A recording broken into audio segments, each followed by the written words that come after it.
Parmi les épreuves, on suivra bien sûr toutes les épreuves de vitesse, avec en particulier Mehdi Bala, très attendu sur le 1500 mètres. Le Français connaît des performances en hausse, confirmées par une médaille d'argent l'année dernière au mondial. Mehdi Bala n'est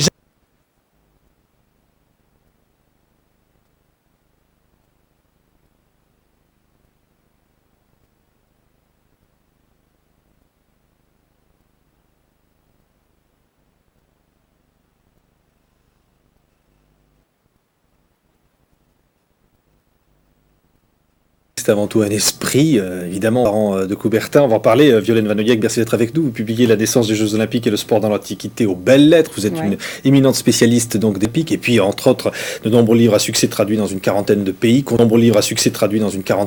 Consultante sur France Télévisions, RTL, RMC. Alors, ça veut dire que ces Jeux Olympiques, on va y retrouver toujours, notamment parce qu'ils ont lieu en Grèce, cet esprit-là. Ah oui. Alors cette année, vraiment, les organisateurs ont voulu créer un parallélisme entre les jeux modernes et les jeux anciens. Ça veut dire que vous savez qu'autrefois il y avait des épreuves athlétiques qui étaient mêlées avec des épreuves musicales, des épreuves intellectuelles. Et donc cette année, le gouvernement le gouvernement grec, a décidé donc qu'il y aurait aux Jeux Olympiques, c'est incroyable, des épreuves intellectuelles.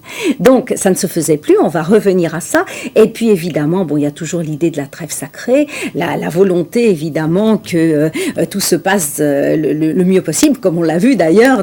La sécurité, c'est vrai, a été considérablement renforcée. Dans l'Antiquité, il y avait donc cette trêve sacrée, les guerres étaient censées s'arrêter. Elles ne s'arrêtaient pas toujours, malheureusement. Mais enfin, il y a quand même cette volonté de paix.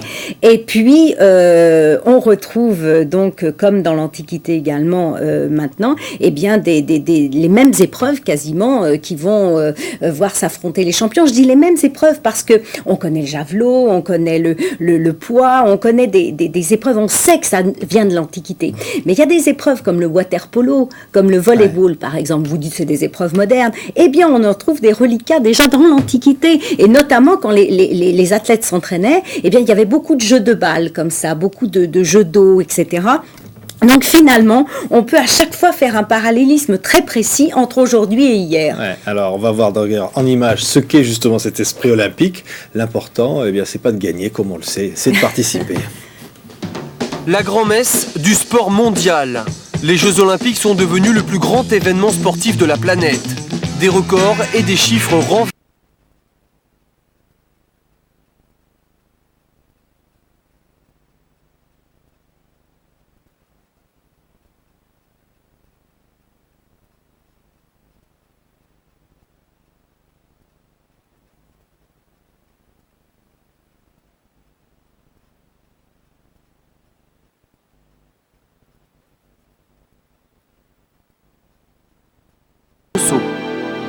Et vous, Violaine Vanoyek, vous serez consultante pour l'organisation de certaines des manifestations de ces Jeux Olympiques, à Olympie en particulier, pour la cérémonie d'ouverture. C'est-à-dire que je suis régulièrement consultante, par exemple, vous savez, pour la cérémonie de la flamme, mais pas essentiellement cette année. Je veux dire, ça fait des années, si vous voulez, que je les aide à reconstituer un petit peu, effectivement, fidèlement par rapport à ce qu'on sait de l'Antiquité, certaines cérémonies ou certaines manifestations. Il se trouve que là, par exemple, on parlait de Coubertin, c'est intéressant, parce que c'est vrai qu'on est persuadé que Coubertin a décidé un jour de rétablir comme ça les Jeux. Au départ, il a fallu quand même le pousser un petit peu. Et puis, il y a quelque chose qui est extraordinaire, c'est qu'il était extrêmement lucide. Donc, il disait quelque chose, dans tous ses discours, il a dit « Attention aux Jeux d'autrefois, ne revenons jamais à l'esprit des Jeux d'autrefois, parce que l'esprit, à l'origine, c'est très bien, mais il y avait déjà la corruption, il y avait déjà le dopage, il y avait déjà le professionnalisme dans l'Antiquité. On n'a rien inventé. Et il avait dit « Attention, surtout, ne prenons pas modèle vraiment sur l'Antiquité. Essayons de faire des jeux modernes propres, clean, parfaits. » Et finalement, malheureusement, on est en train de suivre la même dérive, et évidemment encore pire.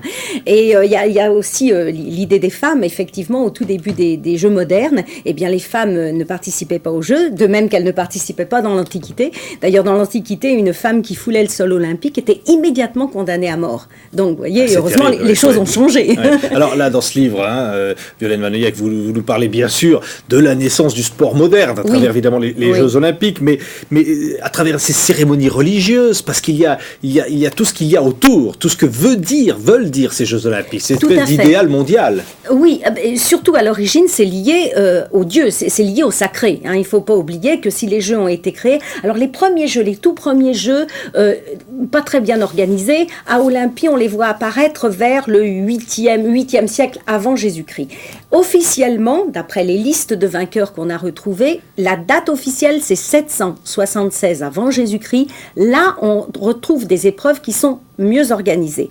Il faut attendre le 5e siècle avant Jésus-Christ pour retrouver donc des épreuves qui s'étalent sur 7 jours, épreuves de junior, épreuves de senior, donc de javelot, de saut en longueur, de courses, différentes courses, ce qu'on appelait le pancrace, qui était une sorte de boxe, de lutte, bien sûr, donc des épreuves qui demeurent encore pour la plupart aujourd'hui, mais en travaillant, vous savez que je travaille souvent en Égypte, et notamment en ce moment sur Toutankhamon, eh bien, je me suis aperçue que déjà les pharaons, donc à une période bien antérieure, organisaient des épreuves de tir à l'arc, de course, qui ressemblent étonnamment à ce que seront après ces premières épreuves des Jeux Olympiques. C'est-à-dire la volonté toujours de la performance, de s'affronter finalement avec cet esprit un peu, on va dire, chevaleresque d'une certaine façon. Oui, au début tout à fait chevaleresque, avec un esprit amateur, c'est vrai, et puis dès que Solon, le sage Solon, au 6e siècle avant Jésus-Christ, décide de rémunérer les athlètes, mais beaucoup.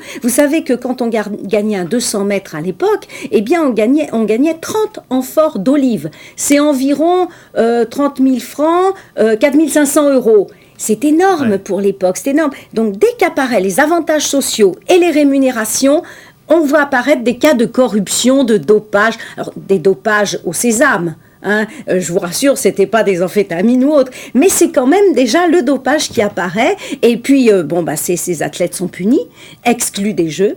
Ils sont obligés de payer des amendes, d'ériger des statues en l'honneur de Zeus. Et on a retrouvé ces socles de statues où il est écrit « un tel a triché, un tel a été corrompu en telle année ». Et c'est ainsi que nous avons le témoignage donc de ces cas de corruption. C'est quand même assez étonnant. Absolument. Espérons qu'on ne va pas rajouter des noms à cette liste à l'issue de ces Jeux Olympiques. Merci Violaine Vanoyek. Voilà, je parle bien sûr de la naissance des Jeux Olympiques et le sport dans l'Antiquité. C'est un formidable livre passionnant, donc publié aux belles lettres.